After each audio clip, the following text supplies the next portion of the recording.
Sir இந்த soap use பண்ணீங்கன்னா 7 நாள்ல ஃபேர் அண்ட் க்ளோ கேரண்டீட். அவ்வளவு ஃபாஸ்டா மாற்றமா? Foreign formula sir, cinema stars கூட இதான் யூஸ் பண்றாங்க. விளம்பரத்தை நம்பி மக்கள் கெமிக்கலை அழகுன்னு நினைக்க ஆரம்பிச்சாங்க. வாவ், ஸ்கின் ரொம்ப சாஃப்ட்டா இருக்கு. கெமிக்கல் சோப் ஆரம்பத்துல க்ளோ மாதிரி காட்டும், ஆனா அது உண்மையான ஆரோக்கியம் இல்ல. ஏன் இப்படி எரிச்சலா இருக்கு? நேத்து வரை நல்லா தானே இருந்தது. க்ளோ கொடுத்த கெமிக்கல் மெதுவா தோலின் இயற்கை பாதுகாப்பையே அளிக்க ஆரம்பிச்சது. இந்த சோப்ல இருக்கும் ஹார்ஷ் கெமிக்கல்ஸ் உங்க ஸ்கின் நேச்சுரல் ஆயில் டிஸ்ட்ராய் பண்ணிடுச்சு. ஆனா க்ளோ சோப்னு சொன்னாங்க டாக்டர்.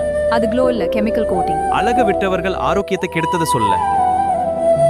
எங்க காலத்துல கெமிக்கல் சோப் எதுவும் இல்லைப்பா. பச்சை பேரு கஸ்தூரி மஞ்சள் வேப்பிலை இதுதான் எங்க ஸ்கின் கேர். அதனாலதான் தோல் ஆரோக்கியமா இருந்துச்சு. இயற்கையோட வாழ்ந்த வாழ்க்கை மருந்தே தேவையில்லாத ஆரோக்கியத்தை கொடுத்தது. ஃபோம் இல்லனா க்ளீன் ஆகாதுன்னு நினைச்சேன்.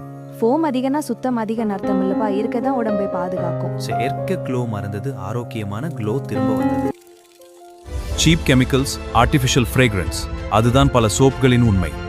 கவர் அழகா இருக்கும், ஆனா உள்ளே இருக்கும் கெமிக்கல் தோலை மெதுவா விஷமாக்கும். செயற்கை அழகு வேண்டாம், ஆரோக்கியமான தோல் போதும். இயற்கை தான் உண்மையான பாதுகாப்பு.